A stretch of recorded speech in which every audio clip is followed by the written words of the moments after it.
Rock for almost 30 years. I know what you made me think. Fuck it, we are right now. We are? Yeah. All right. Well, let me turn off this Mortal Kombat little what you call it, and then open up our own thing here. Oh yeah, see, there it is. Wiggle bamboo boozle woozle. Wait, why isn't the live chat itself? You clicked the wrong one. What I did? It's the same title. Oh, boo. Exit.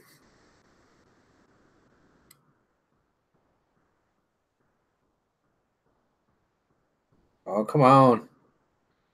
Come on.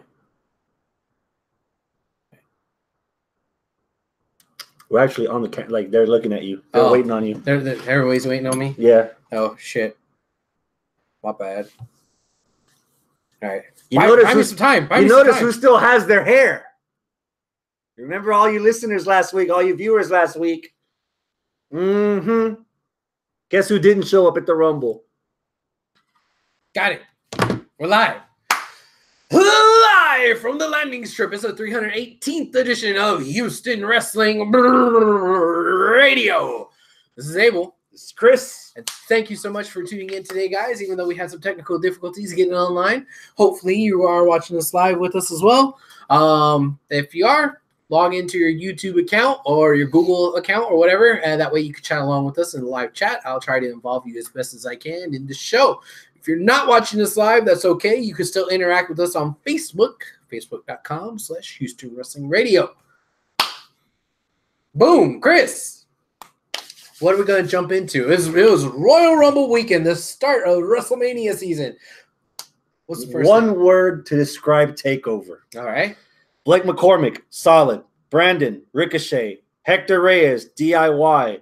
Christian Atames, Jason Chang, talking. Dylan Robert Howland, wrestling. Aaron Garcia, from DIY to GFY. Robert Medlin, solid. Elias Morales Loredo, A1. One word when Takeover was done. For me, fun. Yeah? Yeah, it was fun. Liked it. I enjoyed myself. Consistent. That's good. That's good. And not consistent with the show. If you search on Twitter, #Takeover and then streak, for a while, there's been this streak that Takeover's been better than every pay-per-view that followed it, whether it's Royal Rumble, whether it's Payback, Survivor Series, SummerSlam, WrestleMania. Right. Money in the Bank, whichever it falls in the one in June. And quality over quantity, I know I throw that phrase around a lot, but I think the streak continued for me. This wasn't a bad Takeover. No. It certainly wasn't the best Takeover. No. But it was still good. Right off the top, the one thing that the one knock I had from the last Takeover in LA that they fixed here was where they put Ono and Riddle in the card. Okay. So there was that little buffer in the middle. Okay. But I think we needed more. From that match. From another buffer. Oh, okay. Because people, dude, you start with War Machine, Undisputed Era, and then after that, people are tired. And then you go, that's when you get Ono. Then you get Ricochet Gargano, and then Bianca Belair. Dude, Bianca Belair and Shayna Baszler, that crowd was dying. Like they were gassed from Gargano Ricochet. Yeah. And then right back to the main event where I feel like some of the crowd was still gassed too. Where do you want to start off from Takeover? Let's start with Ricochet. Okay. I thought that was a very solid ass match. I liked it a lot. A lot of people are saying that was definitely match of the night. Mm-hmm. A lot of that on Facebook. I liked it. I wouldn't even venture to say that I loved it, but I didn't think it was match of the night. And I don't. What's keeping you? I was told that I was wrong by multiple people. So I think that this may have just been on me. I don't know. I love Gargano. I love Ricochet. I love the match. I had a lot of fun. But I thought there was something, and I don't know what, something was missing. Maybe I wasn't paying good enough attention. Maybe I was distracted or something. I don't know. But I think I need somebody to convince me that it was better than what I initially thought it was, which people all week have been trying to do that. People all week have been telling me, you're wrong on the match that you think was match of the night from that night. So please convince me. If you are in the position of convincing, because you may not believe it was match of the night. You tell me. In the meantime, I'm going to fix the link on Facebook because I put out the first one. We weren't supposed to mention this person's name on air because he's been on short-term leave for the next 6 months, but neither one of us really bothered to tell him straight out. Arnold has 2 matches that he wants as match of the year. He flat out just said it. Right. He has 2 of them. 2. One of them is War Machine against Undisputed Era. Right. Which was a solid opener. Solid. Fun as shit. The crowd, they had the crowd when they were at the most energetic. Yeah. The only takeaway from that, the only negative I'll give it is, again, Arnold. It's a little late to the party. I mentioned this last week. They need to show me something that I have not seen in Ring of Honor that these guys have done. Whether it's Cole and O'Reilly, or whether it's O'Reilly and Fish, or if it's O'Reilly and Strong, Fish and Strong, Cole and Strong against War Machine. They're War Raiders, War Machine, whatever you want to call it. I didn't feel like I got anything that I hadn't already seen from them before in Ring of Honor. Okay. That's the only nitpick I have on that match. So if you're telling me if I had to choose, if Arnold's making me choose between Undisputed Era and War Raiders or Ricochet Gargano, as far as match of the night, I would say Ricochet Gargano. If I were to try to make an argument for you on behalf of Arnold as match of the year, I would probably look forward into the future because it's clear. Well, it's not clear, but they're going towards the direction of the enemy of my enemy is my friend. Because they ended TakeOver with Gargano and Ciampa both holding up their singles titles, both looking like they're kind of there's like sexual tension there, but they don't want to admit they both got boners still. Gotcha. You know, and we didn't have Candice come out to try to diffuse that situation. Right. And we're not going to get Candice to come out and diffuse the situation because this next week of whatever happened right now at NXT television is just pre-tape matches from TakeOver that happened before that we went on air. I think I just figured it out.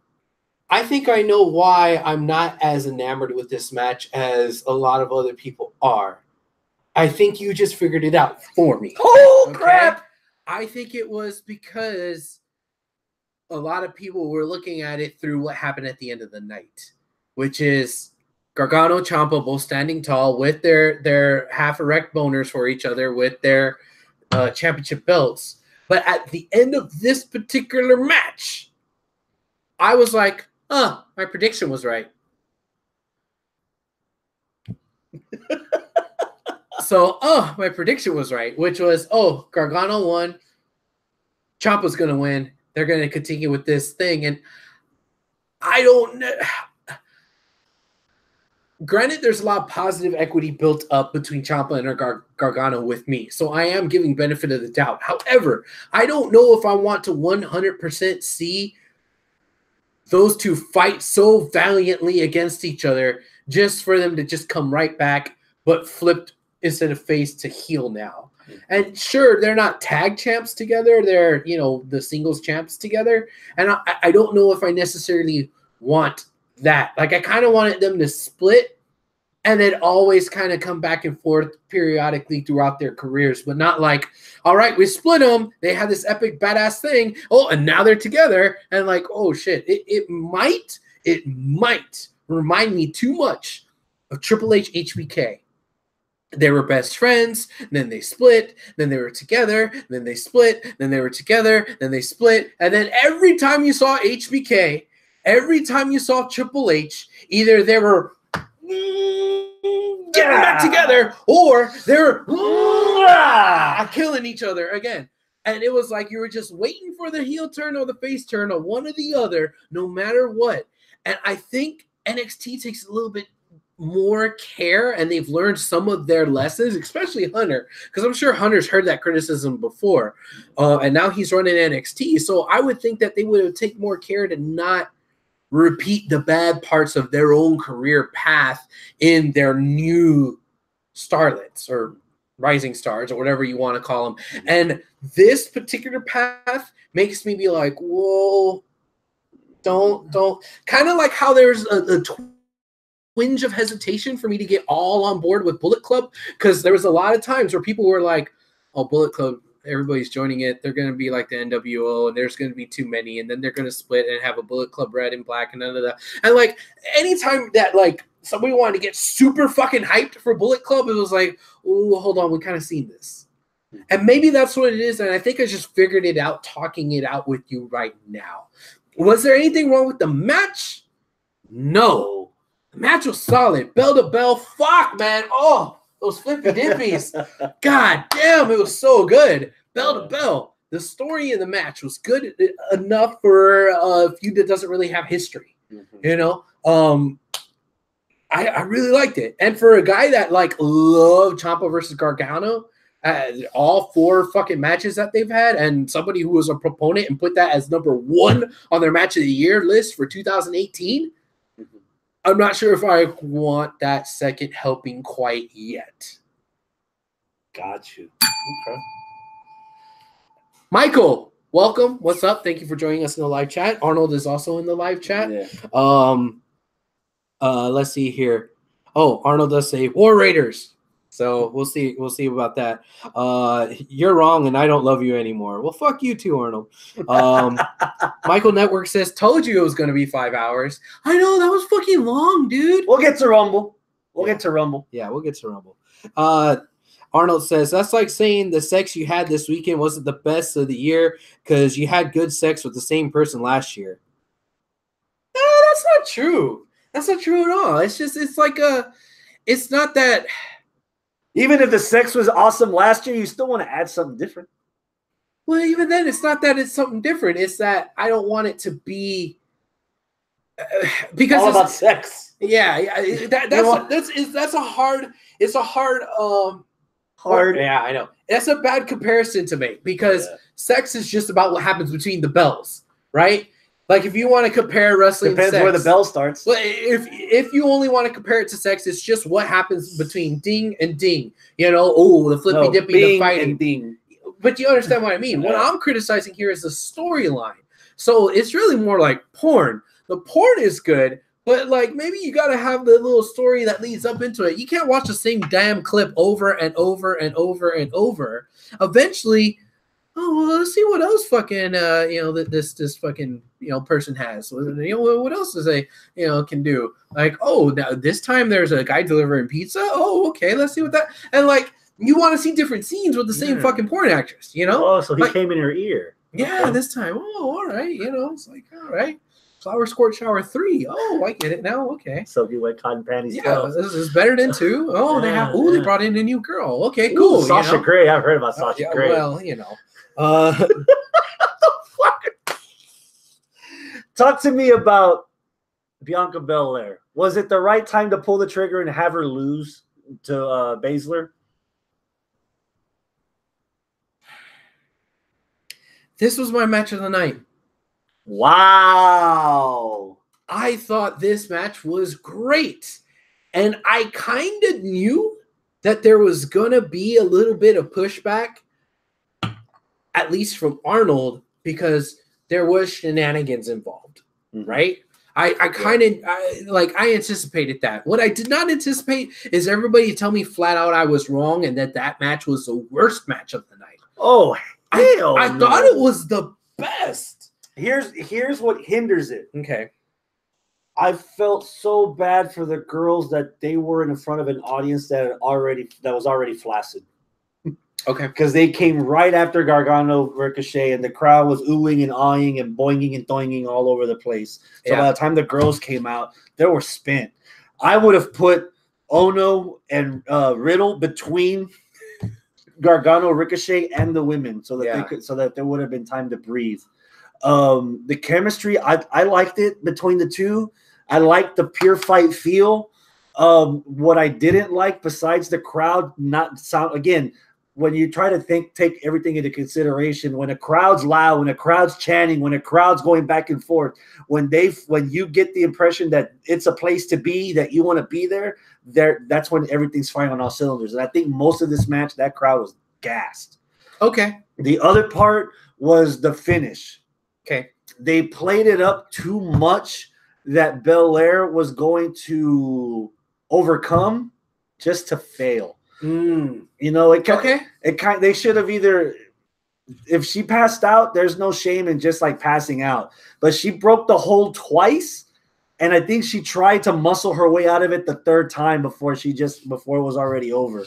And for me, I felt that was overkill. I think that dragged the match a little bit too long for me. For me, it was the flip side of that. For me, it teased me so much that by the end of it, I was like, oh, fuck. And I really didn't. The feeling that I had at the end of Ricochet and Gargano was, yeah, I knew it. Okay, cool. I mean, I was happy. Like, I'm not shitting over the match, okay? Mm-hmm. But I was like, oh, that's to be expected.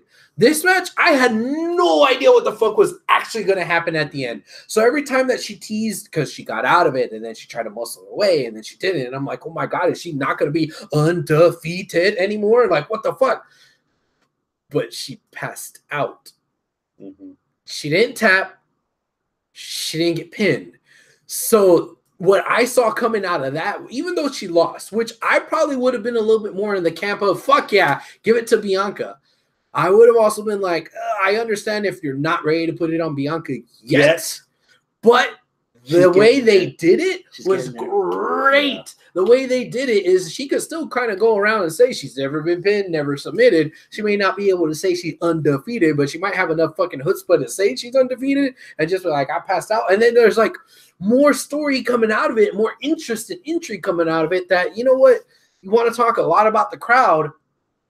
I didn't really give a fuck about the crowd because I was hyped during that match. When I was watching it, I was definitely not allowing myself to be distracted like other matches were like, oh, that's cool. That's cool. Wait, let me get some food. Hey, and wait, let me look at my phone. Hey, you know, and like that match, I was like, wait, what? Is she going to pull it off? Hold on. Let me put my phone there. No. I'll get to the chips in a little bit. Wait, what? Oh, fuck. Oh, wait, what? Oh, there comes the other two. Oh, she took out the other two. Wait, the ref didn't see. Oh, fuck yeah. Oh, ooh, she's going to win. Like I was on that emotional roller coaster. Oh, okay. Fuck the crowd. Fuck the crowd. Because maybe I just wasn't paying attention. Maybe I didn't have the volume on the clicker up enough to even hear the crowd one way or the other. But I was invested in that fucking match, and I didn't think I was going to be that invested. But during the match, they hooked me. They hooked me, man. Aleister Black against Tommaso Ciampa was a candidate for Match of the Year last year. Yes. And it's nowhere near Match of the Night for you. Or how close is it? It's the third best. It's the third best. Yeah, the first was the girls. The second was Ricochet and why is it third? I don't think this was a bad match either. I think all of the matches were really good at Takeover. Mm-hmm. All 5 were fucking great. Easily out of the 3, the best Riddle Ono match. Easily. Like if I had to pass out number grade scores, I think the lowest one would be at like an 8.5. Like everything was at least 8.5, 9s, or 10s. All these fucking matches on this card were great. So for me to say that, oh yeah, this is the third best match, that's still, saying like, oh, you're the third best team in the West of the NBA. Yeah. Like still, fuck, man. Anybody from like 1 to 4 in the NBA could win the goddamn championship, right? That's kind of the same way here, man. That was a really good match, but I think maybe it was the same thing. I was like, okay, well, Gargano won his, Ciampa's got to win that one. You kind of already knew. I knew it telegraphed it for me. So the end of the Ciampa match or the end of Gargano match kind of somewhat even ruined the ending for me of the Black match. Cause I like, okay, well, part 1A won their match. Let's see about part 1B. Then he's probably going to win his match. And the match was good. What happened between the bells? Fucking phenomenal. Great. But I kind of knew what was going to happen, and then it happened, and I wasn't surprised. So your match of the night, Bianca Belair versus Shayna Baszler. Yeah. I think Arnold says that match did nothing for him. And then he also says, Jesus, you're unbelievable. I think I'm leaning towards slowly Ciampa versus Ricochet's match of the night. We'll see how far it goes. You mean Gargano versus Ricochet? Gargano versus Ricochet. Okay. Just the main show, 5 hours, 4 hours, 53 minutes of the Royal Rumble. Christian Aztec Thomas. Whoa, hold on. We're moving on to Rumble already? What did you want to bring up? War Raiders. Oh, okay, go for it. War Raiders. That was a badass fucking match, too. Now, I think that I know that I was going to have my own rose-colored glasses. Of course. But I knew I was going to have that bias, so maybe I'm rating it lower than I should have. But, fuck, man. Hell yeah, congratulations, Ray. Like, I am so fucking happy. That was a great start. I am so fucking happy the War Raiders won. So fucking happy to see Raymond Rowe fucking win NXT title. Like, that's fucking badass. Like, I was just happy, and I felt like maybe my own bias to want to cheer for this guy, it was clouding my judgment. So then I like overcompensated the other way, because Arnold in our chat says that he wanted to talk about that match too, and maybe put that one up as match of the year candidacy as well. And I think he was saying maybe that one would be for sports entertainment purposes, you know, because he said that one would be for, you know, basic art, wrestling, athleticism, which I'm assuming he means Ricochet versus Gargano, and another one for sports entertainment purposes, which I would guess would be that particular match. So, but I mean, I don't know. Am I wrong to rate it kind of low? But because I'm compensating for my own bias. I think you got it about right. Okay. What did you think about that match? Like I said before, it was a great match. I said it last week in the prediction show. Give me something that I haven't seen in Ring of Honor the last 2 years with these guys in the ring, and I didn't get it. Okay. At least for me, I didn't get it. But all the pieces that they had, War Machine specifically, all the moves that they have, they pulled the triggers at the right time in the right order. I think from their end, they put – dude, when Hansen did that handstand springboard into the double elbows, that like it felt weird that for a Takeover crowd, half of the audience didn't know what half of the moves the War Raiders did. You know, and you would think that Takeover crowd has seen War Machine and Ring of Honor, knows what they're capable of. And to see War Raiders there, they were still like oohing and awing for half of the. So I was like, oh yeah, that's awesome. Seen that. Oh, dude, that looked clean. Seen that. And just like click, click, click, click, click, click, click. Yeah. So Arnold says, I don't give a fuck what they've done in the past. So you can be wrong. I mean, you can be wrong too. I mean, shit, just because you've seen it before. Well, I'm here, so I'm right. Well, that's true. But I do have to say that I enjoy you ever been so mad you hit a motherfucker with another motherfucker? Like that kept happening a few times in that match, and I fucking loved it. Okay. So anticipation level for halftime heat. Oh, I thought we were so the whole thing. So the whole thing after the show, they showed it exclusively on the website, on the app, whatever. Yeah. Building up to a 6-man tag during the Super Bowl halftime show. Because nobody really wants to see Maroon 5. And that damn singer, Adam Levine, also known as the human dog whistle. Nobody cares. We want to watch more wrestling. This is the 20-year anniversary of The Rock and Mick Foley in the empty arena match. Not that it's going to be an empty arena match. They haven't really filled out all the details, but they do want to have this live. They don't want to have it tonight and have the finished leak, because, you know, we're a whole lot more advanced on the internet than we were 20 years ago. So we have Ciampa, Gargano, and Adam Cole baby versus the Velveteen Dream, Ricochet, and Aleister Black. Anticipation level.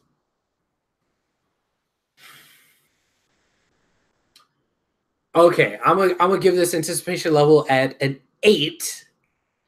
And I feel like I'm skewing this a little bit higher than what it should be, because I'm more excited for the fact that WWE is kind of trolling NFL on this. They're like, they haven't done halftime heat in forever, you know. So the fact that they're doing it is pretty cool. The commercials with them trolling and saying, you don't want to watch Maroon 5. That's pretty cool. Like the fact that it's getting done is bringing it up for me. Mhm. Now, the reason why I'm saying that is because if it wasn't for the fact that it was halftime heat, maybe this is just another takeover or This whatever. would be a main event for an NXT episode. NXT right? TV. Yeah. That's it. Like, what is this for? Why is this happening? To further TV storylines? Mhm. That's it? Really? I don't know. Like, there's not that much importance or significance going into or coming out of this match. It's just like within the universe of NXT, right? Not necessarily, like I know there's going to be storylines interwoven into this match coming in and out, but it's not like the pay-per-view, whatever. It's not the blow off of anything. So yeah, it's like a 6-man tag on Raw right before or right after a pay-per-view, or even 2 weeks in between, and that's it. So the match itself, I'm probably at like a 5 for. But the fact that it's halftime heat, the hype, to the see, glitter, the friendly. like the nostalgia factor of it being halftime heats, maybe be like, haha, yeah, fuck yeah, they're really like, and the fact that the Super Bowl looks like it's gonna fucking suck this year. Like, I don't care about the way the fucking Saints. I'm not even a Saints fan, and the way the Saints got fucking screwed, like that doesn't make LA baby faces for me. Yeah. They're heels, and the fucking Patriots are always goddamn heels. No, the Patriots are Roman. I just don't care. Okay. Before leukemia. Yeah. I just care. Yeah. I'm at a 7. Just like you mentioned. It's okay. Any other day, it's an NXT main event on television. Okay. You want to make it interesting, put the 6 of them inside Elimination Chamber. All right. But just a 7. But I am watching it live. I am making the effort to watch tune this. in during halftime. Yeah. I probably won't even be watching the game, period. So. Well, how will you know when it's halftime? I'll get the alert. I'll get the app will be like, ding, watch now. Okay. Christian Thomas, boring. William, predictable. David Duperon, meh. Brandon, boring. Dylan Robert Howland III, long. Jan Martinez, meh. Robert Medlin, good. Terrence Davidson, ovulation. What? Juan J. Botello, cruiserweight. Danny Montejano, whack. Randy Mays, good. Jeff Milheims, flop. Brian Farrell Jr., NXT. Those one are the word words to for the describe Rumble. After all was said and done, and Seth Rollins pointed to the University of Phoenix sign. Mixed. Mixed. Because that totally describes my feelings coming out of Rumble. I have a lot of mixed feelings. And I don't really know where to start, so help me out here. Okay, I'll help you out. My one word that you got completely wrong. Okay. Exhausting. Fuck me. We tried to get in the mood by watching a couple of old Rumble matches. Oh, that's where you fucked up. Oh, no, I wasn't tired of the Rumble match. It was just, dude, we didn't finish watching it till midnight. Yeah. Midnight, and that's without the pre-show. And there were 2 matches on the pre-show I wanted to watch, and I didn't get to watch anything. Exhausting. God dang. But the one constant, Becky. Talk to me about Becky versus Asuka opening the show. This is why I have mixed feelings. Becky versus Asuka was a great match. Candidate for match of the week. Yeah, definitely. It was a great match. The match itself was better than I thought it'd be. And man, like, okay. It's really weird that I was sitting there cheering for Becky to lose so that she could be in the Rumble, so that she could win the Rumble later. And like, it happened. And it was weird because it's like, yay, the person that I want to be champion lost a championship match. Like, this is kind of fucked up. And then I'm also like, yay, the thing that I think is going to happen is happening. But I really want it to happen, so hypocrite is thy name. So all the stuff that fucking took down Ricochet Gargano for me, I'm kind of looking past in this particular match, maybe because I still was unsure whether or not they would just leave it as that Becky tapped out, she lost, oh well, adios, we were not going to see her in the Rumble. You know, because maybe there was some doubt. After Gargano won, in my mind, there was no doubt Ciampa was going to win. And they were both going to be holding up titles looking at each other at the end of the night. I knew that was going to happen. When Becky lost, I was like, yes, there's an opportunity for them to do what I want them to do. But they might not do it still. So they still had me. I was still intrigued. Here's where they lost me. They lost you. Here's where they lost me. Oh.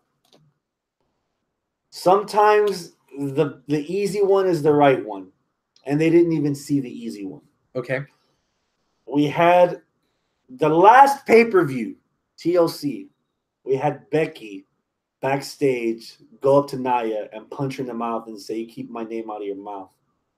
You could have and then fast forward to the Women's Rumble when Becky wound up getting in. That was the moment that Nia was standing tall by herself in the ring when Becky walked in there. Nia looking around like, what the hell's going on? Easy 30 seconds. Nia could have just walked to the ring, distracted Becky enough for Asuka to win the match. I had this with Daniel Bryan when he tapped out to AJ before Crown Jewel. You are no longer a babyface when a babyface taps out. Babyfaces can't tap out? Nope. Okay. Okay. They pass out or they break. They break the hold. Okay. So when Becky... Which is part of the reason why I liked the whole thing with Bianca Belair. Mm-hmm. Sorry, go ahead. So you could have had Nia just try to break her face again, and while Becky dodged it and turned around, Shining Wizard from Asuka. 1, 2, 3. Okay. Something to protect Becky. In that moment, I suddenly didn't want Becky to be in the Rumble to win. You still have Elimination Chamber. Okay. You still have Fastlane to try to even things out. So at that point, it felt a little bit ham-fisted. And I know I say that as a hypocrite because I predicted that last week. Somehow Becky's winning the Rumble. You can't make the same mistake 3 years. Twice with Daniel Bryan and this one with Becky. Okay. So they had to have had Becky in this Rumble. Otherwise, everybody would have shit on the rest of the show. They shit on Bryan AJ anyway. You heard the crickets. Yeah. But although I think they were gassed for that match. That too. So in that moment, they lost me. But I'll tell you as we go on when they got me back. Okay. Ronda versus Sasha Banks. Was that a better women's title match than Becky Asuka? Ooh, God, it felt like those matches were weeks apart. Man, I don't know. I think yes. I think that was a better match. And it might be because of the booking. I think you're right that they needed to have done something to protect Becky a little bit more. There should have been some sort of weird shenanigans. Hell, Charlotte could have went out there and fucking interfered. I mean, because after all, she's still on SmackDown. So even if you were going to start to go ahead and run the program with Becky versus Ronda, you still got to fill up 6 weeks, 7 weeks worth of TV time where Becky could still be beating up on Charlotte here. 7 weeks before Mania build. Yeah. So you could still have that be the TV program, you know, and then ultimately have Becky beat the shit out of Charlotte again. And then, which you were going to do anyway. Mm-hmm. You were going to do that anyway. You could have had Charlotte cost her. And then that would have been the easy out. Oh, this is why she lost, you know. But, and it also kind of leaves a bad taste in the mouth for what happened on Monday. Because on Monday, Becky's out there talking about, I'm going to take out Ronda.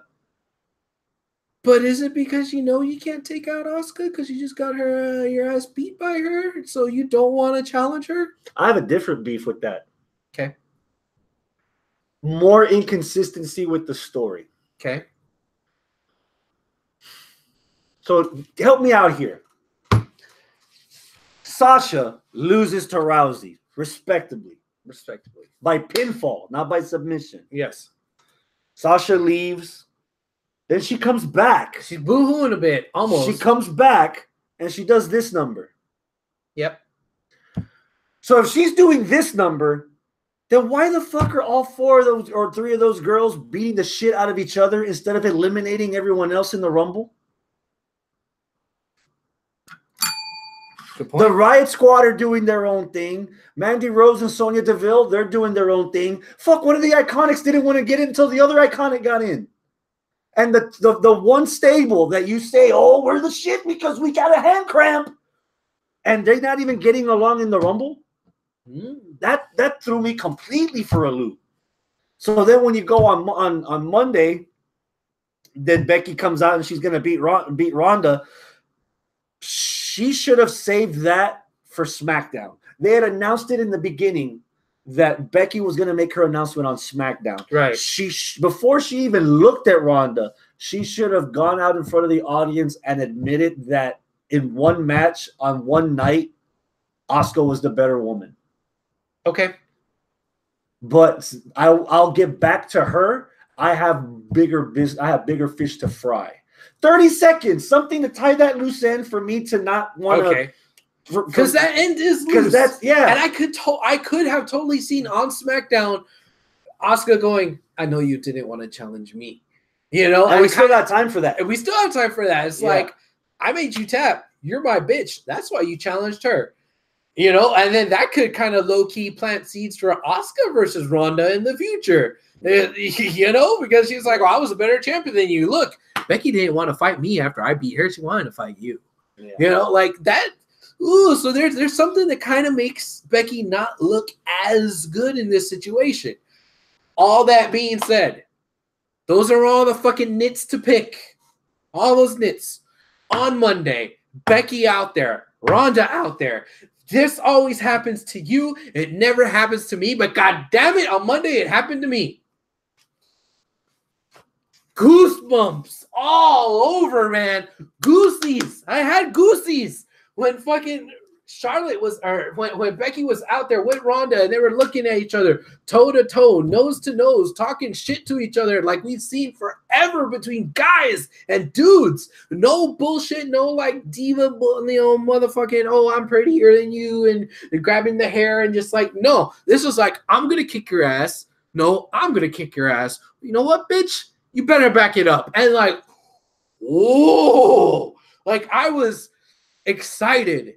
Genuinely excited, more so than I've been for any other fucking match in this whole women's revolution. I mean, maybe some of the NXT stuff I was excited for, you know, just as excited for Sasha Bailey, that kind of thing. But main roster, ever since the women's revolution happened, this is the first time that I feel like, okay, now they're not using the crutch of the gimmick of, oh, first time ever, TLC, first time ever, Hell in a Cell, first time ever, Women's Money in the Bank. Not yet. Yeah, they're not doing any of that. True, not yet, but maybe first time ever, main event, WrestleMania. But I don't know. But this feud feels organic. This feud feels like the best fucking woman versus the best fucking woman. And we're going to see at WrestleMania, the grandest stage of them all, who the fuck is going to win. At the end of that segment, I came to 3 realizations. Okay. Numero uno. Guaranteed. I didn't lose my hair last night. I'm willing to put it up 2.5 months from now. This will end Mania. Or your hair is getting lopped off. Number 2. All right. You heard it here, folks. After Robert, you're a witness. Robert's in the live chat, by the way. Number 2. After what I saw on SmackDown, that hooked me in. Okay. Charlotte's like, yeah, you're welcome. I helped you get all this. And Becky didn't say nothing. She just dropped it like a bad habit. Yep. Sidebar, they better not fuck it up by adding Charlotte to this. Oh, no. They better Becky, not. Ronda, one-on-one, closing the show. Number 3, you got the goosebumps. You know what I told Travis as soon as that segment's over? Motherfucker, I might stay for WrestleMania. Of course, it's not, because I just bought my coming home flight. I'll be here. I'll leave Sunday morning from LaGuardia, from Newark. I will be here in time for Mania, so I will not be watching it. But goddamn, I was this close. And by this close, I mean this fucking close to actually going to StubHub and paying 3 figures for a nosebleed seat where I can't see shit just to be in the dome when Rousey and Lynch main event WrestleMania. To be that guy. I've been to the only WrestleMania that a woman's headline. Yeah. I don't know if they'll be able to strike this higher again in the near future, because there's a lot of talent on both rosters. If everything's synced up right at Mania, it's going to be hard to have another women's match headline it. This is the one time they have to pull that trigger, and if you pull it too late, that's it. So, and see, I know you're saying that this might be the wrong time, or this might be the only time. But what I think is, if they pull this off correctly, that means in the future there might be more opportunities for that, regardless of gender, regardless of weight class, regardless of title. The most over guy or gal closes the show, which it hasn't been like that historically all the time, because there's been plenty of Manias where it's like, oh, well, of course. You have 4 titles to choose from now. Yeah. Raw women's, Raw men's, SmackDown women's, SmackDown men's heavyweight title. And the point I was going to say is that Cena's been closing the show a lot of times, even if it's not Mania. When who's the most over guy? Punk. But no, since it's Cena, since it's the WWE title, since it's whatever, then the title that Vince likes at that moment, that's the one going on last. So no. Taker's got to keep his streak going. So that has more important than the match that people actually give a fuck about. So there's honestly, a lot more writing on this than just equal fights, equal rights for gender equality. There's a lot more writing on it. If I knew 2 years ahead of time that HBK Taker non-title with Shawn Michaels' career on the line was going to end WrestleMania, come at me. I would have ended WrestleMania 24 with Ric Flair's retirement match. Oh, yeah. Yeah. This is Ric Flair's fucking retirement match. Maybe. And that was the best match of the night, maybe in that decade for WrestleMania. Well, HBK Taker won. A couple. Yeah. But it's in contention for that decade that it would have been up there as one of the best Mania matches of all time without even a title to fight over. Now, Randy, hey, babe, she's also in the live chat. She asks this. What about the storyline insinuation that Becky Lynch is injured? They're milking that. They're milking that. That's good. I kind of got a weird thing about that. You just said it. You got 7 weeks before Mania build. There needs to be some kind of hook. Yeah, we got 7 weeks. But I hope that this isn't a thing where, oh, well, she lost to Rousey just because she was injured. No, not Rousey said it herself. I want the best Becky there is. That's why I'm not whooping your ass now. I kind of also want the best Becky there is. I don't want to have anybody to have any excuses in this match. I don't want 100% Ronda versus a 70% Becky. You know, I want to see 100% versus 100%. And if this is just storyline to get you through 7 weeks worth of TV, okay, good. But if this is like, no, she might actually be injured, and the story is that she lost to Ronda just because the knee. Then it's like, oh, that kind of sucks, because then it's like it wasn't a fair fight. And you're going to drag it out to the next year's WrestleMania? No. I mean, year-long WrestleMania builds don't really work, even if your name is Dwayne The Rock Johnson and John the Pebble Cena. Like, yeah, like it doesn't work, man. So I don't want that shit to be drug out.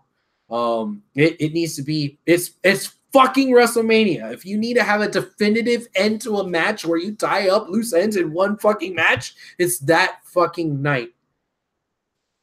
Let's change gears. All right. I got another hot take. Okay. I'm not sure if I want to see The Miz turn heel in this thing with Shane McMahon.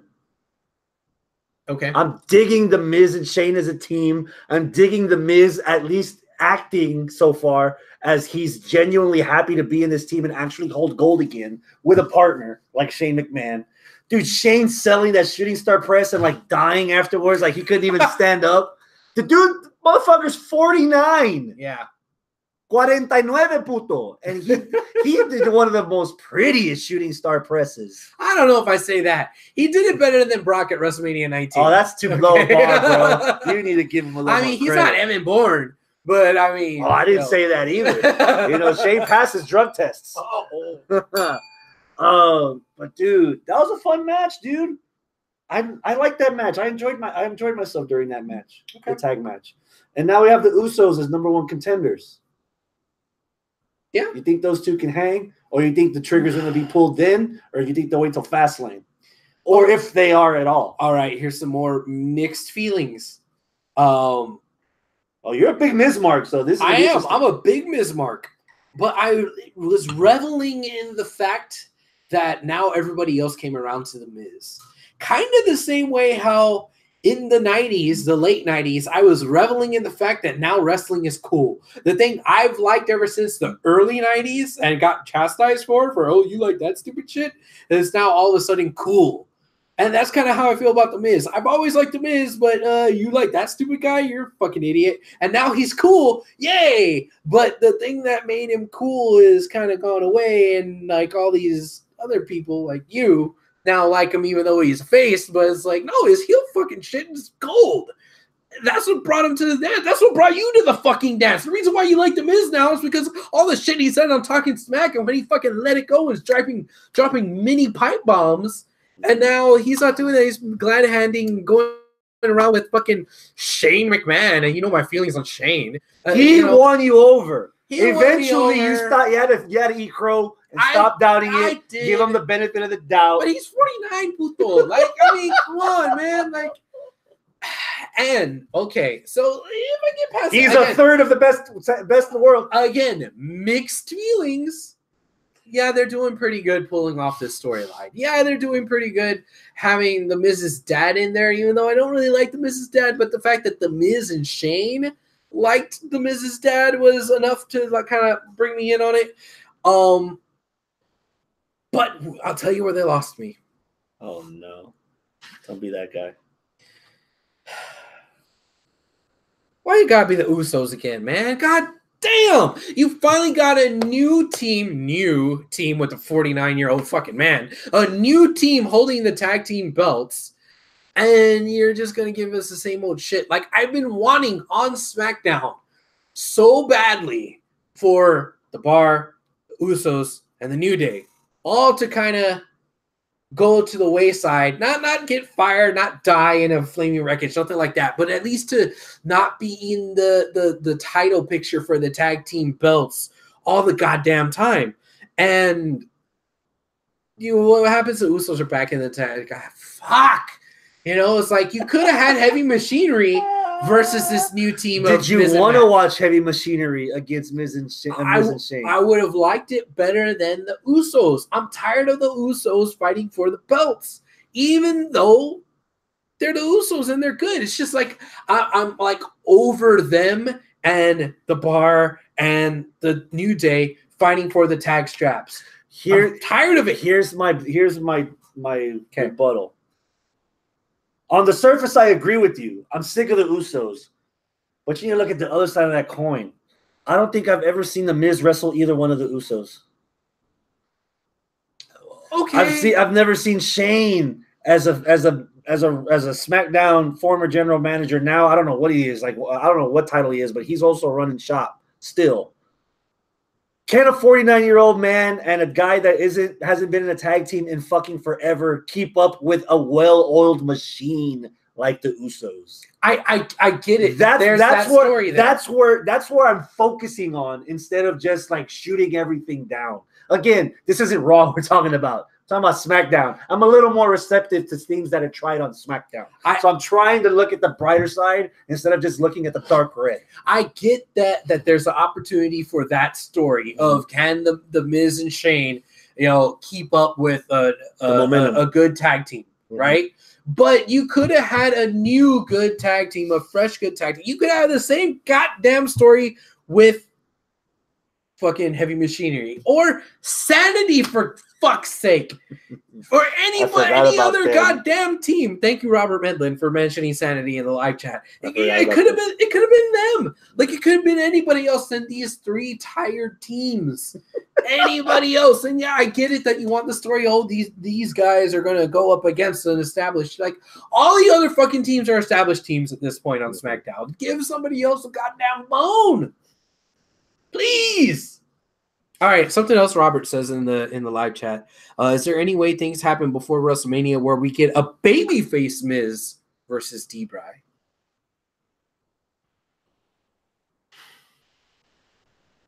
Maybe. I mean, we already know what's going to happen with Elimination Chamber. Going to throw a bunch of meat in the chamber, let them fight it out. Whoever wins is still the champ. It's not to determine number one contender. It's to determine who's the champ. So who's to say? I think whoever leaves Elimination Chamber is set for Mania. I think Raw we might get a title defense from the Raw side before Mania because there's no way that Brock's not going to wrestle anyone again until Mania. There has to be at least one more between now and then. But then again, it's Brock. I don't know. What up, Hector? Thank you for joining us in the live chat. The website for Fastlane in Cleveland already, spoiler alert, if you want to know this, they already advertised there on their card for Fastlane, AJ Styles against Daniel Bryan again. Really? Yeah. Card subject to change, but most of the times when they announce stuff like that, it's going to come to fruition. So I guess that means D-Bry is probably retaining, and then AJ's going to get another shot. Ugh. Does that mean that we can't have? There's no way that we're going to have AJ versus Daniel Bryan again at Mania. Tell me about AJ and Daniel Bryan at the Rumble. I felt bad for them. They had a good, solid match. We both know they're amazing workers. We both know that their matches are always good between the bells. But that crowd was gassed, man. I was gassed watching it. Everybody was like, because this is after the Women's Royal Rumble. So everybody was blowing their loads all over the place for, Becky winning. Whew, and we needed to take a nap after that match. And then this match happened there, and they needed a buffer. This wound up getting treated like a buffer. They needed more than a buffer. They needed a month. So here, and I don't mean that as a joke because I see you laughing there. Yeah. We should have had AJ versus someone. We should have had Daniel Bryan against somebody completely different at the Royal Rumble. The next night on SmackDown, have the backstage scene where Vince slaps AJ and we get the new, the real, the angry, the edgy AJ Styles and have him as a new person try to combat Daniel Bryan. At this point, why is AJ still in the title scene? He's lost 3 times to Daniel Bryan. After getting slapped by Vince McMahon, supposed to be better. He's still lost. What the fuck is he doing?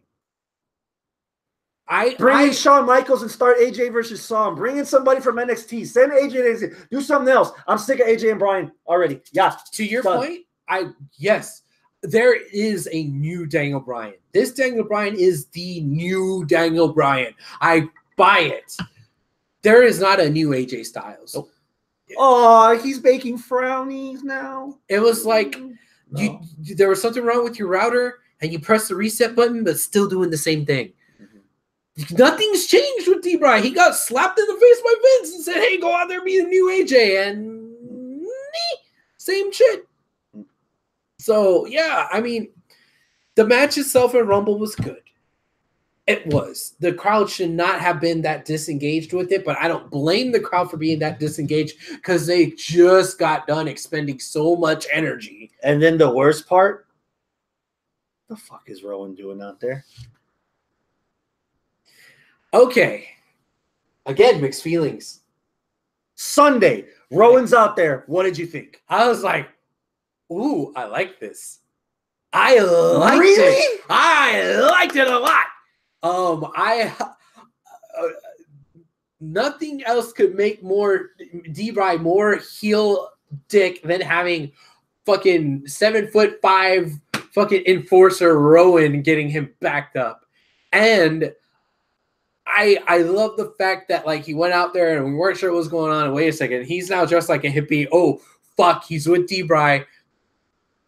But then again, mixed feelings. He stood there and that's it. Like I thought he was going to get involved in that match right then and there. No, he waited out there with his thumb up his butthole for 5 minutes and then got involved in the match. They drug that shit out too far. Like, what the fuck? Rowan? Oh, what the fuck? He caused AJ the match? What the fuck? Dang, what? But instead it was, what the fuck, Rowan? They're still going. Oh, okay, they're still going. Wait. Oh, Rowan's still out there? Oh, wait. Well, okay, when's he going to do his thing? Because obviously he's going to do something, right? Like, okay. Oh, there. Finally, he did it. Okay, cool. Well, that's weird. Let's see how that plays out later. When it was just Rowan out there with his thumb up his ass for 5 minutes, I seriously thought, is Harper going to come out next? Is Bray going to come out next? Is all of a sudden the Wyatt family, the recycling family, like follow the vegans? Like, what the fuck? What's going on here? But no, the way they timed that out made it seem like there was more than what actually happened, more was going to happen than what actually happened. And no, nope. Like, oh, okay. So that kind of made it a little anticlimactic. But I love the idea. Tuesday. Ending segment, Daniel Bryan, Rowan, throwing away poor Daisy in the trash, breaking out the new heavyweight belt for the new Daniel Bryan. What'd you think? I fucking loved it. Yeah. I fucking loved it, man. And I didn't expect it. Like, I saw Rowan go out there with his little hippie sack, and I'm like, I don't know what he's doing with that. I have no idea.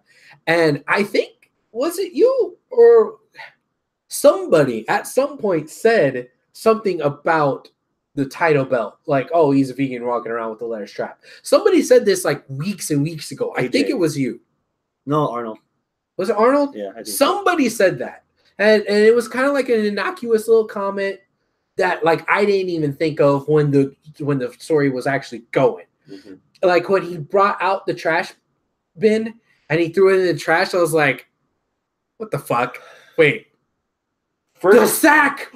Wait, he had... Oh my... And then they took it out, and I'm like, that is a bunch of fucking cardboard! No, it's hemp! Oh my god, it's fucking hemp! Hemp and recycled oak wood and rocks. The side plates has fucking rocks. I know! I told Travis, man, it's made out of hemp and wood. So it has to be like half price on the website, right? Because I want one. I'm not paying $400 for that piece of shit. That's got to be the best part about it. It's never going to be sold on WWEshop.com because he's all about no consumerism. Yeah. It's never going to be sold. It should never be sold. The motherfuckers should make their own out of fucking reused cardboard to take up to the ring or take up to the shows. That should be a fucking thing. If he wants to stick this to the storyline, be like, this is my title belt. No, you can't have one because you shouldn't be putting up with consumerism. This is a symbol, and it's a symbol just for the person who earns it, and that's it. You shouldn't buy one. I want that promo next week. Oh, fuck. I would love it. Robert says this after the Women's Rumble, it felt like it was an entire new show that started. Yes. Yeah. Highlights from the Women's Rumble. I know we talked about Becky coming back and winning already, but tell me some highlights from the Women's Rumble. You're struggling. Okay. The fucking American Ninja Warrior chick. Oh, Casey Catanzaro. Yeah. She was cool. I liked her. I think that there was a wee bit too many of the I got eliminated but not really spots in the night because she did one, Naomi did one, of course Kofi did one. I'm gonna do the highlights for the girls real quick. Man, Lacey won me over. Oh, Lacey and Charlotte. When they had that Spider-Man meme moment where they're like, hey, yeah. Zelina Vega coming out dressed up as Vega from Street Fighter. Cute. Goddamn. What about the Hornswoggle and Vega? I thought that was pretty stupid. Okay, so now I'm going to get to the part that's probably going to piss Arnold off because this is Arnold's favorite Royal Rumble match. But again, he's not here, so I don't give a fuck. Can we please get back to like the original Royal Rumble? Like, this feels like this become a parody of what the Royal Rumble used to be. There has to be somebody hiding. There has to be someone thrown to the middle rope. There has to be a shit ton of people thrown to the middle rope. There has to be somebody laid out on the announce table. There has to be somebody laid out on the other side feigning an injury. There has to be somebody hiding under the ring. Somebody has to do the fucking crazy spot. Can we just go back somebody has to skin the cat. All the people in teams. Remember, guys, ladies and gentlemen, boys and girls, assholes of all ages. Only one winner, every man for himself. I started Sunday afternoon watching the second Royal Rumble ever, which was from right here in Houston, Texas, where we had Demolition Axe against Demolition Smash fighting each other. We saw the Rumble from 2001, Matt Hardy versus Jeff Hardy, trying to eliminate each other. Not because they're teams, but because there can be only one. And everybody's just trying all it just these don't feel like Rumbles no more, dude. Like they're starting and this isn't the fact that I saw 9 Rumble matches over 3 days. It's fucking fun. It just shows that it's a lot of it's become a fucking parody, man. Let's just go back to classics, have a 30-person Royal Rumble and everybody just fight everybody. Yeah. You know? Because when it goes like Xavier not helping Kofi, them actually coming to blows. What's my biggest nitpick about cage matches? I don't know. Somebody has to do a fucking spot from the top. Oh, that's right. Yeah. Hell in a Cell, fucking steel cages. It's not over till somebody commits suicide from the top. Gotcha. Now we're there with the Rumble. Oh, it's not a Rumble until 1, 2, 3, 4, 5, 6, 7, 8, 9 stupid fucking things happen. And there's 2 Rumbles. So by the second Rumble, you're already tired of all the half-ass shit that was done in the first Rumble. Come on now. And that goes back to my other complaint. 3 of the 4 horsewomen. You mean to fucking tell me they're not going to team up to try to make sure? Hold on. You just bitched about people teaming up. Because everybody's sticking to that. If you're gonna tell me the story that Shaw's just going like this, okay. Because you're bringing back the 4 horsewomen of MMA to make this fucking feud. So if you're gonna do the exception, that's the exception to the rule. Randy in the live chat says, yeah, but if the spots were gone from the Rumble, you would complain about that. No, you sure? Dude, the spots are every fucking year, bro. Okay. Kofi, dude, you want to surprise me? This is the WrestleMania to have Kofi fucking win it. Well, that would have been any year. Shit, the year from fucking Santino almost won it. But come on, there's too much on the line. Oh, Santino. Everybody forgot Santino got him eliminated. Then the year after that, oh, fuck. Everybody forgot that Rusev got eliminated after the Big Show and Kane already interfered and The Rock came out to try to help him. Oh, everybody forgot that Zelina Vega's still hiding under there because she's actually so short that she's walking around standing tall under the ring. Come on now, man. It's become a fucking parody. One thing that does hamstring the creativeness that you could get with the Rumble. The reason why guys like Kofi and fucking Slater and Ryder and Ziggler will never win a Royal Rumble is because the winner gets a shot at the main event of WrestleMania. And those motherfuckers are like, Santino's never gonna win the thing. If this was at a different time of year, if this was for something different than a shot at the main event of WrestleMania, then maybe all these other folk could possibly win it. But we just had this conversation 20 minutes ago. Dude, when Edge won the Royal Rumble, his WrestleMania match was the first match of the fucking pay-per-view. I agree. So you could have Kofi Kingston versus Daniel Bryan open up the pay-per-view, steal the show, go home, have a salad. Yeah. So you don't need to be hamstrung by half the main event WrestleMania. There's 4 main titles now that can close the show. That's true. So why not? Especially if we're ending it with Ronda versus Becky. So that's it about my Rumble venting. I marked out and everyone laughed at me. I still marked out when Aleister Black came out for the men's Rumble. Okay. I fucking loved it. And that goes back to you. It's like, oh, everybody in Phoenix, all the casuals that are there are finally embracing what I've loved for 2 years. Fucking Aleister Black. I did not expect Gargano at all. Okay. I did not expect Angle at all. That was a welcome surprise. Okay. Who else? I could tell you who a couple of people that Hector's saying they missed. RVD and the King of Bros. That reel's too soon. Now RVD, I don't know what happened with RVD. But let's get to the big hook. Mad that you call her the big hook. The wrecking ball, the $1 million smile on a wrecking ball. Damn it, Randy. Randy just goes, Aleister. I was cringing. You were cringing. Cringing when Nia Jax came out. Why are you cringing? Because Triple H on a conference call made it clear that he is not a fan of intergender wrestling. Okay. So this isn't lucha. Okay. So I don't know how this was going to happen. And then Dolph Ziggler super kicked her. Yep. And then Rey Mysterio 619'd her. Yep. And then RKO from Randy Orton. Yep. And then the elimination. Yep.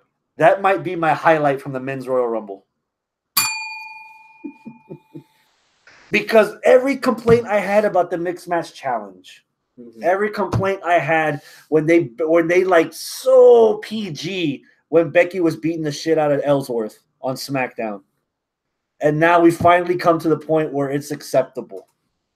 At least in the era in sports entertainment in 2019, where if the women are equal as men, then why can't a woman like Nia Jax pound some dick at the Royal Rumble? Did you say pound some dick? Yeah. She eliminated Mustafa. I bet a lot of people were pissed off when that happened. Yeah. What did you think about the whole thing? I was a bit confused. I understand why Beth Phoenix and why Chyna entered the Rumble on their respective years. Karma. And Karma. I understand why. That was them pushing the envelope. And had they won, they could have chosen to fight for the the women's title, right? But now that there's two, why would you enter in the one that's not your like why would a woman enter the men's rumble? If Becky can do it, why can't Nia? Like Becky had no business in the women's rumble and she snuck in. No. It's not the fact that somebody got in. It's the fact that she is a woman entering the men's one. You know, like what would happen? Would she have to challenge for a men's title? She could easily squash Bryan. Nia versus Lesnar? No. But follow along with me, man. Like follow along with me here. Like seriously though, like if she had have won, would she have to fucking choose between Bryan and Lesnar, or would she get the option to choose for one of the ladies' titles? Like okay. And if that's the case, if it was no, you could pick any one of the titles, because that's what I imagine if Karma or Beth Phoenix or if Chyna won, Chyna would have been able to choose any title. I would imagine, because that was the rule back then. Any title. Of course, nobody's winning the Rumble and challenging for the Intercontinental title, right? But the option's there. But in this particular match, since they went through the trouble of having two different ones, one for the guys and one for the girls, if a girl snuck into the guys one, the fuck? And if you're going to have it where you're going to have two different Rumbles and two different winners, and it doesn't matter what gender you are and which belt you challenge for, then why have one is men's and one is women? Just have two of them. One and mix them up anyway. One and make it fucking 60 people. Oh, hell no, bro. It was an 8-hour pay-per-view. But do you see my point? Yeah. So do I like the fact that, okay, at least it took a step in the right direction for gender equality and took a step in the right direction for intergender wrestling, which I totally agree with. Equal rights, equal fights. You go out there and you throw out Mustafa Ali, you bop Mysterio in the face, and you start putting moves on the dudes will hit you back. Just like a Lucha Underground, man. They don't care what gender you are. They'll fuck you up either way. Becky's been wanting to wrestle dudes for years before she got Ellsworth. And I think Candice LeRae has history with intergender wrestling also. Exactly. So I'm cool with it. I'm cool with the intergender wrestling. It's just that booking-wise, what the fuck was Nia thinking? Kayfabe-wise, what the fuck was Nia thinking? If she would have won, what would she have done? It's like does it matter that much that she didn't? Well, yes, because kayfabe, you have to think that everybody that's in that match is out there to win it. The same way, going back to Axe and Smash, they're a fucking tag team, but they started fighting each other. Matt and Jeff were fighting each other because, you know what? It's a one shot for anybody. So the whole reason why you get in it if you're a tag team is because you think one of you could go on to, be a singles competitor. So it's that same fucking thing. If you are going to get in there, you're going to get in there to win, not to get in there just to, I'm going to, just show that I could, do it like the guys when you just had your own. Mm-hmm. So like, what was kayfabe? What was she thinking? I don't know. I like the fact that she was in there. I like the fact of what it did and how it illustrated what WWE is thinking when it comes to the equality between the men and the women right now.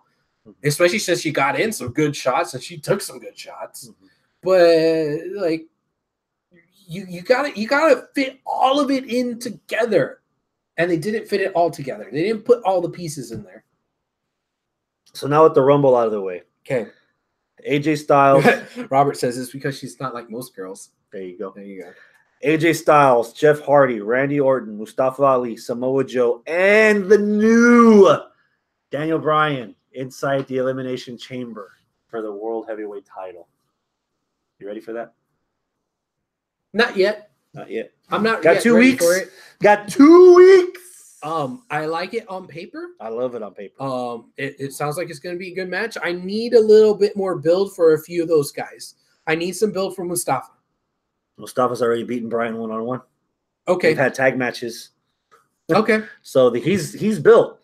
I think Joe is the glue that holds a lot of this together. Right. Because Joe told Randy Orton, our time's coming. True. He told Ali, step out of the ring. This is for adults.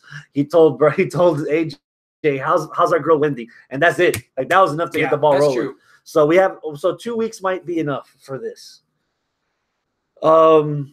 As far as the Raw side goes, were you happy with Lesnar tapping out Finn Balor? Let me repeat that. Tapping out Finn Balor. No. I hate to admit this, but they got me. They fucking got me. I was thinking there's no way Finn's winning this. They ain't gonna get me, but you know what? Maybe it's time.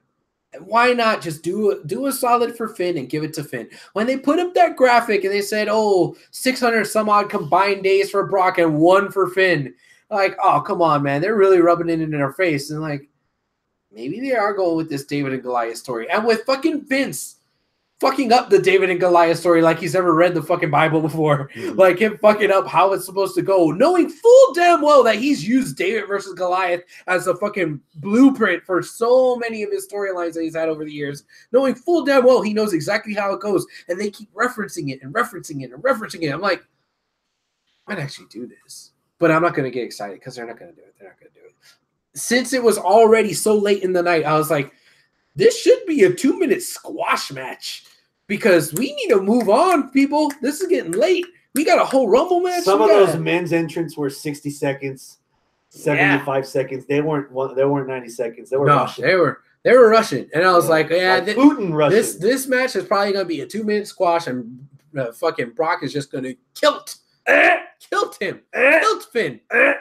But that's not what happened. Finn took it to Brock. Finn got Brock off his game a little bit. And 1 coup de grace, 2 coup de grace. I thought that was it. And the fact that it wasn't so much the fact that Brock kicked out of it. If Brock had kicked out of the 2 coup de grace, I would have been like, okay, that's kind of acceptable. But the fact that he didn't kick out, he countered it into a Kimura and Finn tapped, that's egregious. That should have not went down that way at all. You didn't protect Finn at all whatsoever, and it doesn't do anything for Brock. It's that make Brock look how he has always been. On top of the fact that I even said 3 weeks ago that I want Heyman to go out there and say, I usually build up these guys, and they're usually a threat for Brock, but Finn, you're no threat. That Monday before, he did what I said he was going to do. And I even said that, you know what? That might be an indicator that maybe Finn is actually going to win this because they're looking past him. This is the trap game. Oh, fuck. They might actually lose because they don't think Finn can do it. Even Heyman doesn't think Finn can do it, and Heyman's not giving them props. Usually Heyman gives the other guy props, and he didn't do it. Oh, fuck. That's how Finn's going to get it. And they got me, man. I totally thought they were going to do it. I totally thought he was going to pull it off. This is where they have the chance to redeem themselves. Mm-hmm. Since the McMahons are in charge now, I would like for them to say, we need this title defended every 30 days, Brock. Okay. Let's have a number 1 contenders match. And guess what? Finn wins it again. And then we get the promo that I wanted. You got what you wanted. I did. Now I want what I want. What do you want? I want Finn to go up to Brock and say, you're right. I shouldn't be in this match. He tapped me out. I can't beat you. But I'm not going to be the one fighting you at Fastlane. And we get the fucking Demon. The Demon. The Demon beats Brock Lesnar. And we get Seth versus Finn at Mania. Again. They never really had their one-on-one the rematch. Never had a Finn rematch. won the belt and gave it up the next day, and they really hadn't gone back to that since. Otherwise, I hate to be that guy, Arnold, but I'm going to be that guy. I'm done with Finn. You're done with Finn. Send AEW. I don't care. The babyface tapped out. He has no claim anymore. He had his one-on-one rematch from the title that he never lost. Not only did he lose by submission, he didn't lose by pinfall, by shenanigans. He didn't lose by pass out. A babyface tapped out. You have no more legs to stand on. You're done. You're dead to me. Dead. Done. That's sad, man. Now what's going to happen with Brock? Is Brock just going to hold on to the belt all the way up until Mania? Well, we saw what happened at the end of Raw. Brock F5 Seth like it was fucking Oklahoma. Just tornado after tornado after fucking tornado. 5 of them. We went off air and he still wanted to give him some more. We're getting Seth and Brock, which I can't complain because we had that match 4 years ago at Battleground when Lesnar was still heavyweight champ, and we never got the finish. Yeah, or Seth was the champ. We never got that finish because the lights went out and the lights went on Taker and Lesnar, and they went through that feud at SummerSlam and then Survivor and Hell in a Cell. So we never really got a definitive finish from Seth and Brock. So I shouldn't be complaining, but at the expense of Finn, though. And what makes this even worse? I don't buy that Seth can beat Brock if Finn couldn't. I don't think Seth is that much better than Finn. I mean, shit, Finn beat Seth for the Universal title before. Mm-hmm. So I don't buy it, man. Everybody. Okay. By the way, good crowd Monday and Friday. Or Monday and Tuesday. They were good. They seem like an after Mania crowd almost. That's exactly what I told Travis. WWE finally did what they've been wanting to do with SummerSlam, with Survivor Series, and with the Royal Rumble. They're making it a weekend destination for out-of-towners because it felt like, even Tuesday, the chance that they were doing Monday and Tuesday, it felt like an after Mania crowd. So kudos to them, even though neither one of them were even halfway sold out. Raw or SmackDown. It sounded like it, and they were over like it. So, yeah, good for them. So good for them. But, what was the point I was going to make right before that? Seth and Brock. You don't think Seth can beat Brock? I don't think Seth can beat Brock because if Finn can't do it, Seth can't do it, in my mind. I don't think I don't think Seth is that much better of a wrestler. Like, if Strowman couldn't do it, and Finn couldn't do it, AJ couldn't do it, all these super fucking over guys, you really think Seth is going to slay the beast? I don't. There's nothing that makes me think Seth can actually slay the beast. Devil's advocate. I'm sitting here with my fucking Seth Rollins t-shirt. I don't think it can happen. Devil's advocate. If Rollins can't beat him after Mania, who's the guy? Nobody. Like, it's going to take like some sort of fucking Money in the Bank cash in, some sort of weird ass shenanigans, some sort of maybe like a triple threat or multi-man match. Something gimmicky. Money in the Bank cash in. Something like that. It's going to take something not one-on-one Brock versus one dude. Because he's going to lay out anybody. He's laid out Taker. He's laid out Samoa Joe. He's laid out Money Brock. in the Bank to get the belt off of Roman. But off of Brock, but it wasn't Roman that did it. It was Seth's Money in the Bank. True. And that's where we're getting this because we never got that finish. It's got to be something where Brock won't take the pin. It's got to be, and then again, even in the meat soup match, Brock still came out on top where he had 3 other big burly fucking dudes coming after his title. He still came out winning that. But something crazy like that's going to happen to get it. It's not going to be a one-on-one match with any one man. Any one man is not going to beat Brock. Nobody's beating Brock with the way they've built him now. And I won't buy it. Let's say Seth does win. If Seth does win, I'm going to sit there saying, that shit wasn't believable. Brock's contract must be up. Like, I don't think that Brock lost kayfabe-wise the way he should have, because nobody should beat him at this point. Nobody should. Nobody should ever beat him now. Got you. 60 seconds or less. Tell me about the fatal four-way for the cruiserweight What about title. Lars? Hector, fuck Lars. 60 seconds or less. Murphy's defense at the cruiserweight title. That was probably the best match of the night. Really? That was. Do I need to go back and watch that? Yes. Okay. That was the match of the night. Now, I'm sitting here debating between that match and Bianca versus what's her name? As maybe my match of the week. Wow. So Rumble weekend, it's official. 0 match of the years. We've had 5 pay-per-views, and we have no match of the years in January. Yeah. Can I talk about this match a little bit more? Go for it. Can I? Because you didn't watch it, right? You didn't watch the pre-show. I want to watch it. So please watch it. Go. This was a match that had everybody going, fuck. That should have been on the main card. I saw a lot of people on Facebook saying, fuck, man, it's such a shame that people don't watch 205 because that match shook some folk. People that actually watched it were like, what the fuck? Why are we missing this? What the fuck? Why am I not watching 205? What the fuck? Why isn't 205 on Raw? Why the fuck are they on their own show in their own division? What the fuck? This match was fire. Holy shit. And again, I know in between the bells, I talk about that a lot, and I kind of dismissed some of that, especially when it came to Ciampa versus Ricochet, or Gargano versus Ricochet. In between the bells was fucking art. It was great. So was this match. Just as good. With the fucking in between the bells, the flippy dippies, the fucking spike Hurricane Ranas, the reverse Hurricane Ranas, all the jumping and dives and all. Oh, fuck, man. It was so good.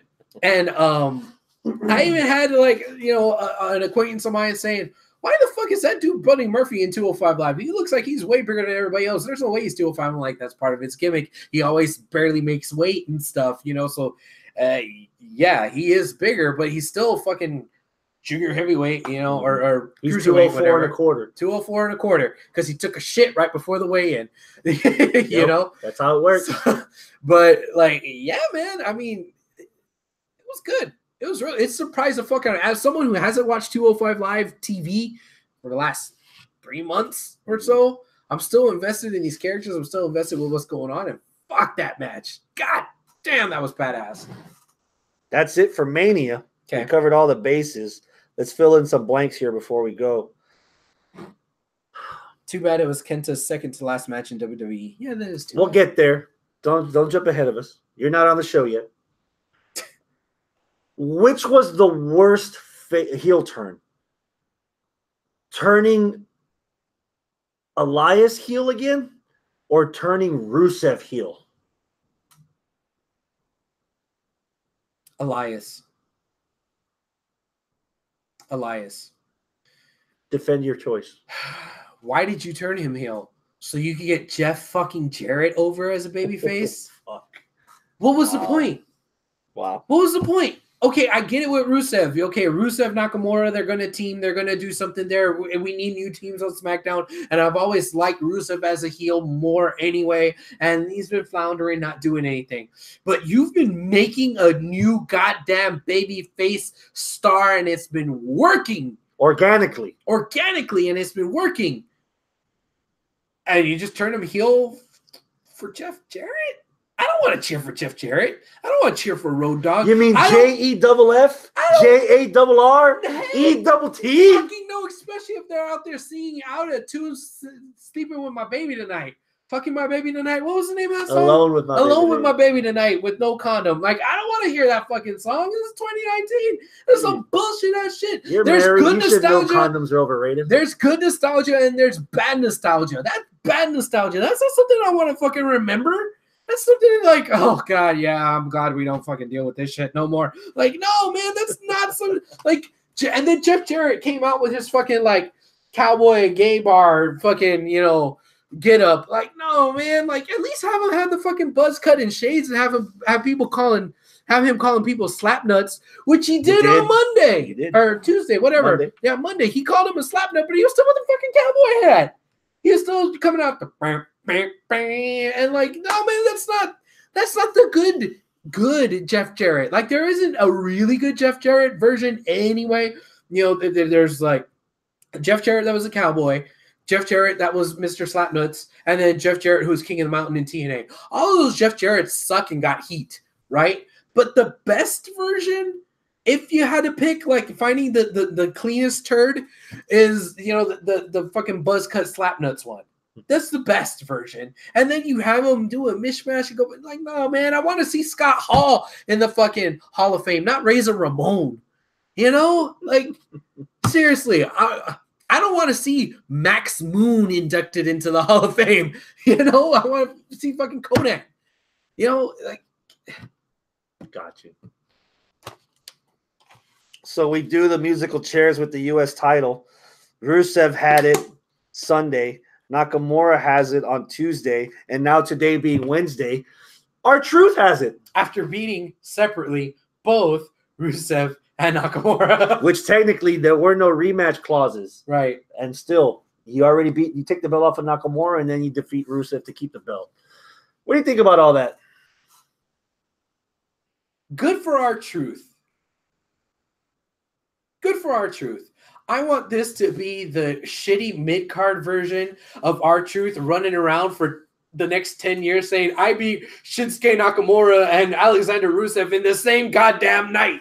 Like the way Jericho talks about being the Rock and Stone Cold every chance he gets. I love the fact that he sold it by still wrestling after he pinned Nakamura. Like, he couldn't even believe that he beat him. Yes.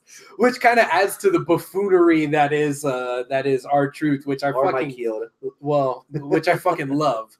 Yeah. But it just made me giggle and be like, good for R-Truth. And if that means that we're gonna have a new tag team with the Rusev and Shinsuke, why the fuck not? You haven't done anything good with Shinsuke ever since he's gotten there. Rusev and Nakamura take the belts from Shane and Miz. Yes. Better than the Usos. Yeah. We got Fastlane. We got Fastlane. Yeah. The last thing from the main roster, you wanted to talk about Drew and Braun from Monday Night Raw. That was a badass little match. Yeah? Yeah, I really liked it. I skipped that. I skipped that. Oh. It's a lot. All this shit's running together. I know. But it was a badass 13 hours of wrestling. Yeah. 13, and that's not counting the pre-show of Mania or 205. 13 hours. I was kind of afraid that 16. I was kind of afraid that the TV program was going to be Braun versus Seth from here until Mania. And Seth will vanquish Braun to make him look like, oh, he's a giant killer and a giant slayer, so then he could take on Brock. That's what Big Show's for. That's what Lashley's for. Black Lesnar. But that's not what's going there. Braun and Seth kind of like had their little shake hands with their eyes kind of moment saying, doctor, and then they just moved on, you know? So the fact that you still have a face Braun going up against McIntyre who thinks he could take on the fucking world, and I believe that he can. Who won? Who did win? I want to say Drew won. I don't know. I don't think the win and the loss really mattered there as much, but it was a good match. It was a good showcase, and I'm glad that they're going in a direction that I really wanted them to go. That's all I wanted to say about that. Got you. I still need to watch Walter's first match in NXT UK tonight. Oh, yeah. We'll get there. Hector says the worst heel turn is Rusev. Elias has a true story behind him. No, okay. Jeff was one of the best heel Intercontinental champions before The Miz. Who better to make Elias a better heel than Jeff? Jarrett was one of the best NWA heavyweight champions in the last 15 years. But he was one of the better WCW if a tree falls in the forest and no one's around, doesn't make a sound. No. He was one of the better TNA champions as a heel. Yeah, that's what I meant. TNA. Oh, the NWA title. Okay, TNA. okay. So to finish off tonight's episode, some newsy news. Ambrose. WWE confirmed it. that he is not renewing his contract after WrestleMania. He's donezo. He's outsville. Big loss? It's not a loss. It's No. not happening. It's a work. Think so. WWE confirmed that one of their top guys is not going to re-sign their contract. Bullshit. You remember how petty they fucking were about fucking Neville? They were tight-lipped about anything going on with him. They didn't say a fucking word. They let him sit down his ass at his couch at home in front of the clicker watching Raw than actually being there, while they didn't say a peep about what's going on with his contract. Everything had to get from the outside, from fucking WWE coming out and saying, hey, this guy's not renewing.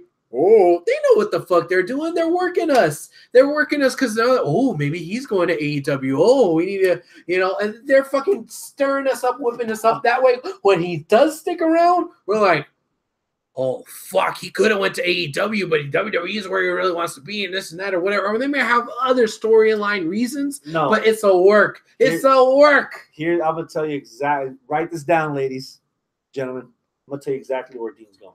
Where's he going? He's going to SmackDown. We're getting rid of AJ, put AJ on Raw. Dean will have fresh matchups on SmackDown. He'll be away from the biggest crutch he has. Well, two of the biggest crutches he has. One, he can get away from the whole Shield shit. Roman's sick. Seth's going to be the heavyweight champ. Get Dean the fuck out of there. Right now, Seth overall is the best wrestler out of the Shield. Roman, number 2, just because of the reactions. You either like him or you fucking wish he was dead. Kayfabe. Now that he's sick, you wish him well. I wish him well. I want you to come back soon so I can boo you again. I don't think I'm going to boo him when he comes back. Dean's over like a fart in church right now. Okay. He needs to be refreshed. Send him to SmackDown with fresh faces to deal with. Move AJ to Raw because Dean's only rival on SmackDown was with AJ. Even though the roles are reversed, AJ's the face and Dean's the heel, it's still going to feel the same anyway. But just get AJ on Raw and move Dean to SmackDown. That's what's going to happen. So I also believe that this will work. You believe it's a work? I believe it's a work too. Oh, good, because I thought you were going to think that it wasn't a work. No, it's a work. It's a work. He could take a couple of months off Okay. just to let it sink in. It's like, oh shit, they're not bringing him back. Oh shit, it's been a couple of months. Oh shit, we're deep in the AEW shows now. When's Dean coming? And then SmackDown, when Dean's new music and the Dean's in SmackDown. Okay. Yeah, but legit though, Itami's leaving. Okay. His last match was in a defeat to Tozawa on 205 Live yesterday. Okay. He gone. How do we? Okay, see, I've seen way less news about this than I have Dean. What is WWE actually saying about this? He asked for his release. WWE's granting it. He changed his name back to Kenta on Twitter. Yeah. People on Twitter were wishing him farewell, like some of the wrestlers. He's gone. Did he get a future endeavors thing from WWE officially? It's probably impending. Okay. Well, I tend to believe that one a little bit more because there's not like a whole lot of hype as far as WWE is concerned about him staying. But Dean would be fucking moving mountains. This isn't so much AEW. This is just from the sources.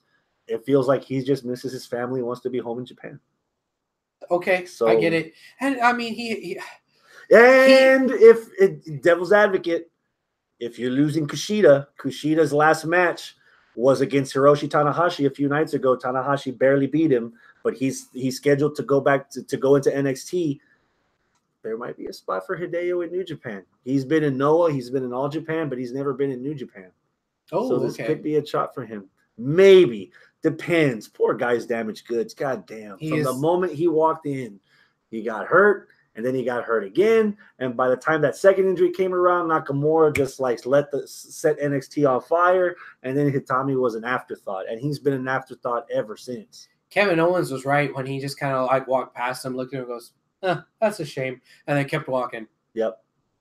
That fortune teller right there. He got it. That right there said exactly all you needed to know about Kenta in WWE, and that sucks, man, because I really, really, really, really like the guy. You know, before he showed up in WWE, and then was just squandered almost. Friday, April the 5th, NXT Takeover 5, Brooklyn. Saturday, New Japan, Ring of Honor, Supercard of Honor. Sunday, WrestleMania. Monday, Raw. Tuesday, SmackDown. Thursday, before WrestleMania, Impact and MLW are teaming up for a pair of shows. A lot of the Impact rosters from MLW, a lot of MLW is from Impact. So there's 2 shows. The MLW show is a taping of their Fusion television, I think. It's Thursday at 7 in Long Island, New York. And then the Impact show that they're co-promoting with Rev Pro also. That show's at 11 o'clock at night upstate in New York. Okay. But they're co-promoting so that the wrestlers that are on the first card have time after their match to head on over to the next show so that they can do both shows, double the work, double the pay, double the exposure, and as if you didn't have enough shows during WrestleMania weekend. I was a fan of Impact versus Lucha at WrestleMania in New Orleans. That was some fun shit. I felt so bad for the Impact ring announcer girl. She was getting booed like no one's business. Because you see Melissa Santos and you see whatever Melissa Santos competition is, and you're just all over Melissa Santos. Goddamn. So the main event of the MLW show that they're taping that Thursday is LA Park against Cero Miedo. Pentagon Jr. $20 standing room only, general admission. The seats start at 40 plus tax, come out to 50.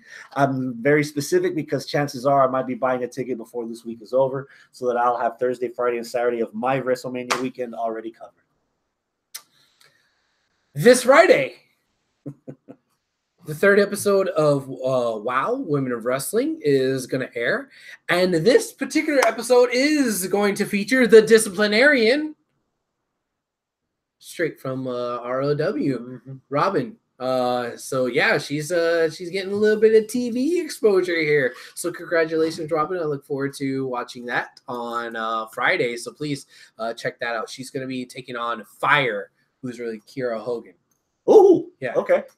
Again, there's some weird stuff going on in there because it's like half-assed lucha, half-assed legit wrestling. Yeah, some of their characters are made up. You got Tessa Blanchard, but then you got Fire, who's really Kiera Hogan, but we're calling her Fire. That's her name, Fire, with a Y instead of an I. No, an I, Fire. Her name is Fire. Unless I'm mistaken, I'm pretty sure it's Fire. Oh, by the way, MLW has parted ways with Sammy Guevara. The best ever? Yeah. Okay. Homegrown talent from Wrestle Circus here in Austin. He's with Lucha. Well, Texas. Gotcha. He's been with Lucha, but I don't know if that's going to go on, if he's going to carry over in the 5th season. So who knows where he might end up. Okay. And the Ring of Honor house show happened over the weekend. Last Friday, NRG Arena. A couple of our listeners went. A couple of our viewers went. Yeah. I saw the results on paper. It was a pretty decent card. MVP return. Yeah. Teaming up with Red Titus. He brought back the Beatdown Clan. So apparently they're redoing the Beatdown Clan in Ring of Honor. Okay.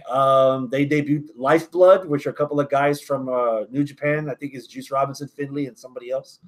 But it sounded like a fun show. Okay. That's it. That's it for sure. That's it. Oh shit, that was quite a show. All right, well then, adios, my friends. Keep it classy. I took off my hat. I don't know why. You do a lot of things that I don't know why you do. I'm gonna put my hat back on now.